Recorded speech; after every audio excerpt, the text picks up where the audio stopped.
اعوذ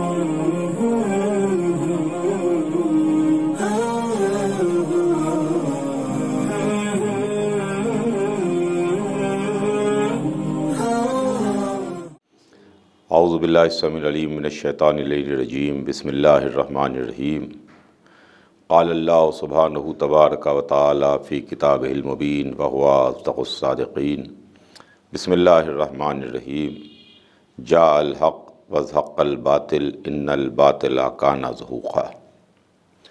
یہ قرآن مجید کی آیہ مبارکہ ہے جس میں پروردگار عالم ارشاد فرماتا ہے کہ حق آیا اور باطل مٹ گیا۔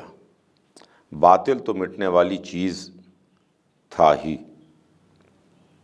عزیزان گرامی، اس وقت میں حسینی چینل کے ذریعے سے آپ تمام حضرات سے مخاطب ہوں۔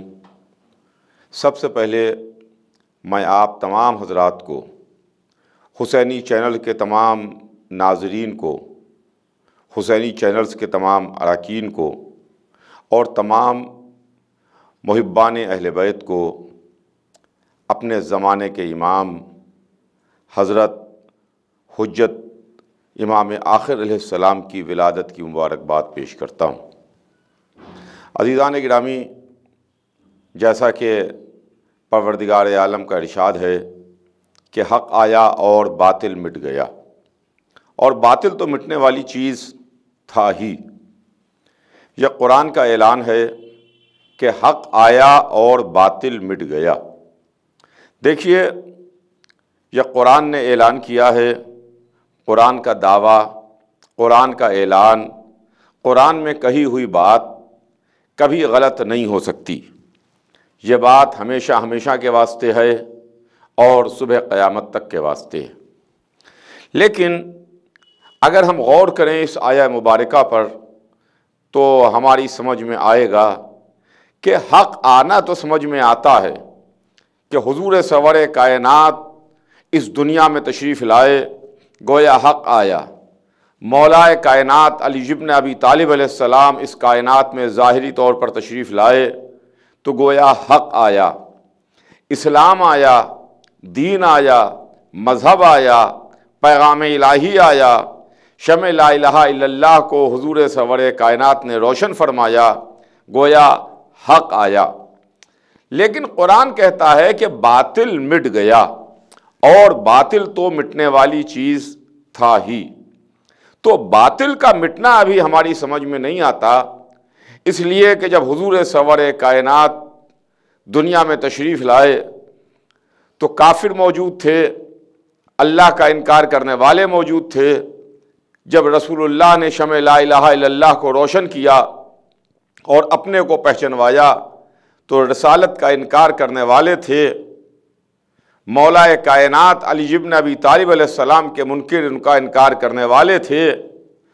تو اسلام کا انکار کرنے والے، دین کا انکار کرنے والے، قرآن کا انکار کرنے والے، اللہ اور رسول کا انکار کرنے والے، علی کا انکار کرنے والے، اماموں کا انکار کرنے والے اور ولایت کا انکار کرنے والے یہ موجود تھے اور آج بھی موجود ہیں۔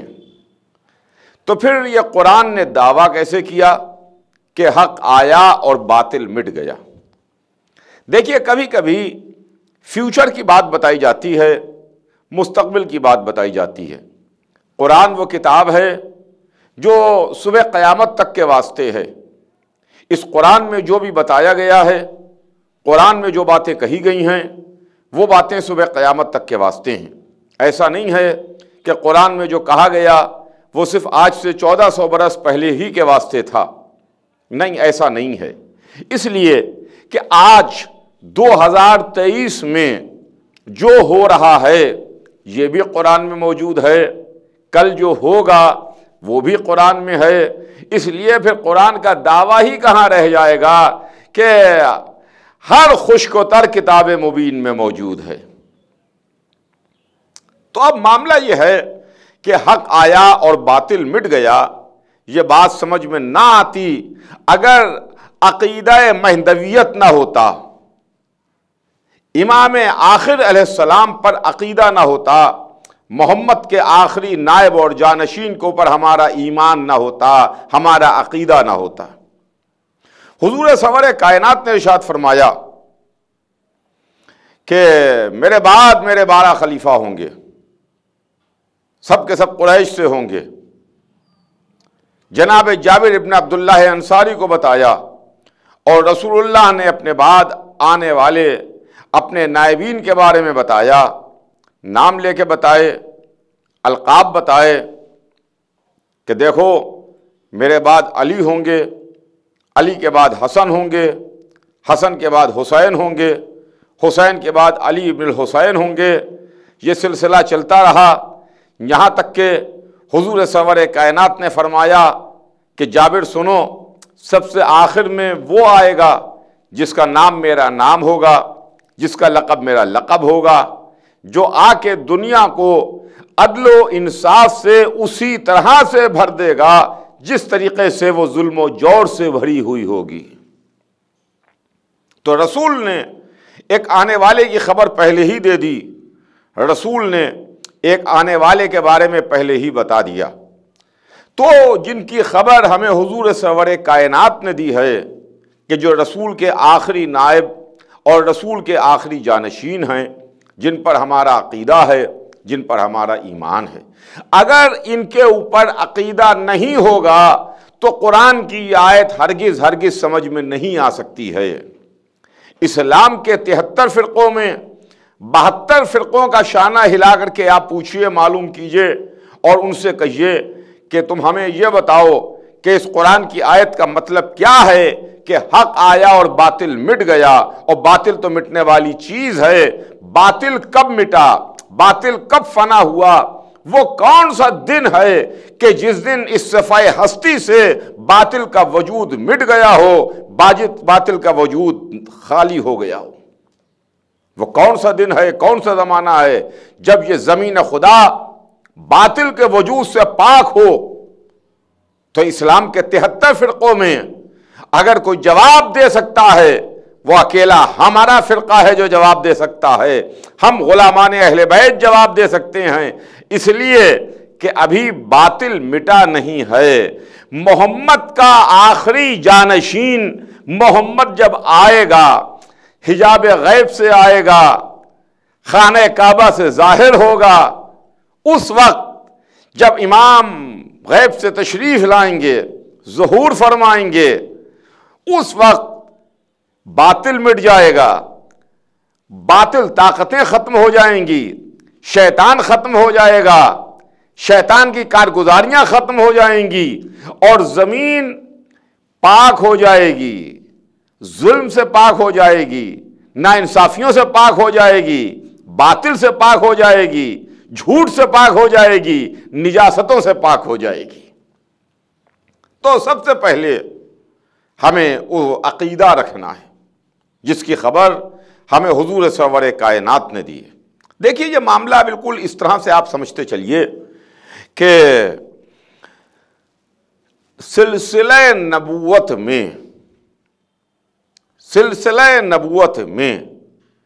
1,24,000 نبی ہیں، اور 1,24,000 میں ہمارے حضور سرور کائنات سب سے آخری نبی ہیں۔ یہ سب سے آخری نبی ہیں، لیکن اللہ نے ان کے نور کو سب سے پہلے خلق کیا، لیکن بھیجا سب کے آخر میں۔ اگر آپ تاریخ سے معلوم کریں تو آپ کو تاریخ بتائے گی کہ ہر نبی اپنے بعد آنے والے نبی کے بارے میں اور سب سے آخر میں حضور سرور کائنات کے آنے کی اطلاع دے کے گیا۔ جناب نوح اپنے بعد کے لیے اور آخر میں حضور سرور کائنات کے آنے کی اطلاع دے کے جاتے ہیں۔ جناب ابراہیم اپنے بعد آنے والے کے لیے اور آخر میں حضور سرور کائنات کی آمد کی خبر دے کے جاتے ہیں۔ جناب موسیٰ اپنے بعد آنے والے کے واسطے اور سب سے آخر میں آنے والے کے واسطے خبر دے کے جاتے ہیں۔ جناب عیسیٰ سب سے آخر میں آنے والے کی اطلاع دے کے جاتے ہیں کہ آخر میں وہ آئے گا جو سب سے بڑا ہے، جو ہم سب کا سردار ہے۔ جس طریقے سے سلسلہ نبوت میں حضور سرور کائنات سب سے آخر میں تشریف لائے اور ہر آنے والے نبی نے ان کی آمد کی اطلاع دی ہے، اسی طریقے سے سلسلہ امامت میں آخری امام اسی طریقے سے آئیں گے جس طریقے سے حضور سرور کائنات تشریف لائے ہیں، جس طریقے سے بقیہ انبیاء نے حضور سرور کائنات کے آنے کی خبر دی ہے، اسی طریقے سے 11 اماموں نے امام آخر علیہ السلام کے آنے کی خبر دی ہے اور ان کے آنے کی اطلاع دی ہے۔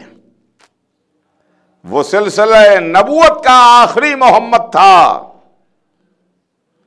اور یہ سلسلہ امامت کا آخری محمد ہے۔ لیکن اب بات اتنی ہے کہ زمانہ یہ کہتا ہے اور اکثر ذہنوں میں یہ بات آتی ہے کہ ارے صاحب اتنے دن تک کہ کوئی کیسے زندہ رہ سکتا ہے، اتنے دن تک کوئی کیسے زندہ رہے گا؟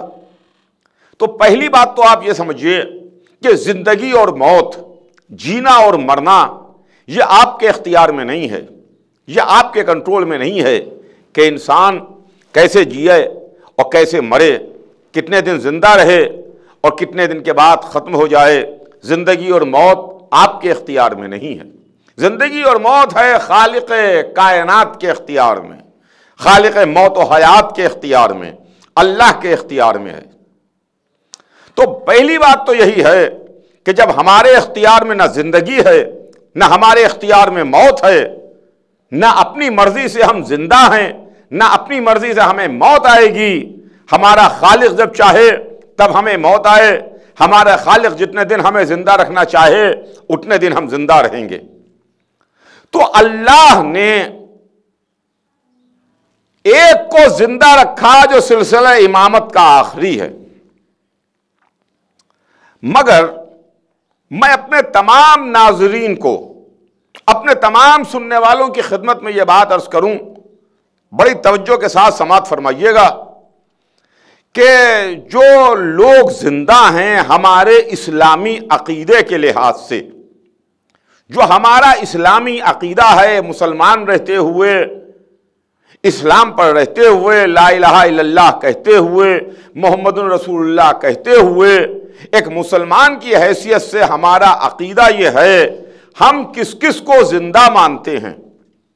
ہم ایک مسلمان کی حیثیت سے جناب خضر کو زندہ مانتے ہیں کہ جناب خضر زندہ ہیں، جناب الیاس کو ہم زندہ مانتے ہیں کہ جناب الیاس زندہ ہیں، ہم اصحاب کہف کو زندہ مانتے ہیں کہ اصحاب کہف زندہ بھی ہیں اور ایک گفا میں غار میں سو رہے ہیں، آرام کر رہے ہیں، ہم جناب عیسیٰ کو زندہ مانتے ہیں کہ حضرت عیسیٰ زندہ ہیں اور چوتھے آسمان پر ہیں، وغیرہ وغیرہ، ہم ان کی زندگیوں کے قائل ہیں۔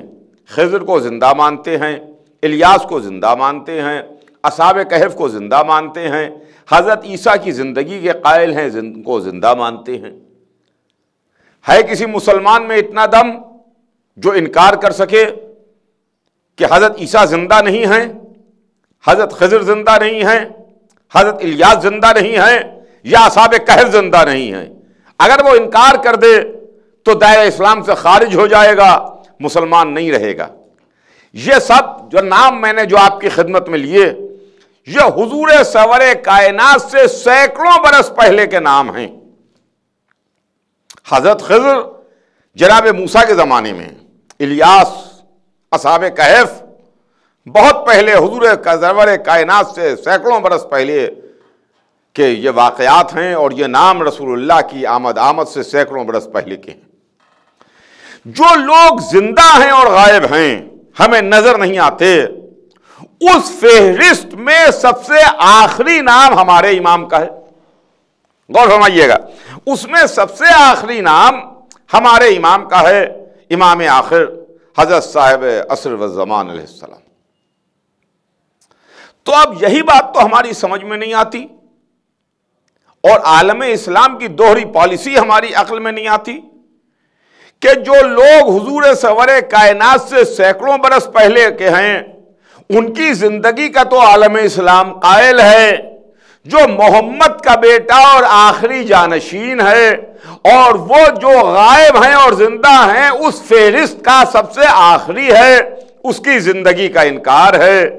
ہماری سمجھ میں نہیں آتا کہ کیسے زندہ ہیں، ہماری سمجھ میں نہیں آتا کہ کیوں کر زندہ ہیں۔ کیا حضور کی سمجھ میں دنیا کی ہر بات آ گئی ہے جو امام آخر کی زندگی سمجھ میں نہیں آتی؟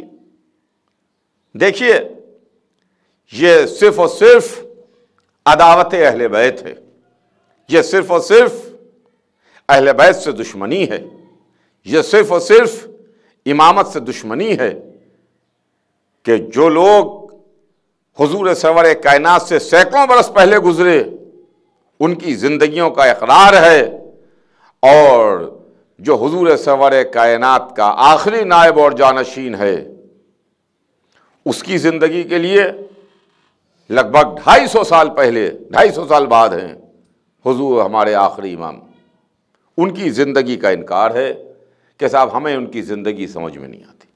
بہرحال کسی کی سمجھ میں آئے یا سمجھ میں نہ آئے، ہم قرآن کو مانتے ہیں، ہم احادیث نبوی کو مانتے ہیں، ہم معصومین کے ارشادات کو مانتے ہیں، اسی پر ہمارا عقیدہ ہے، اسی پر ہمارا ایمان ہے اور اسی پر ہمارا یقین ہے۔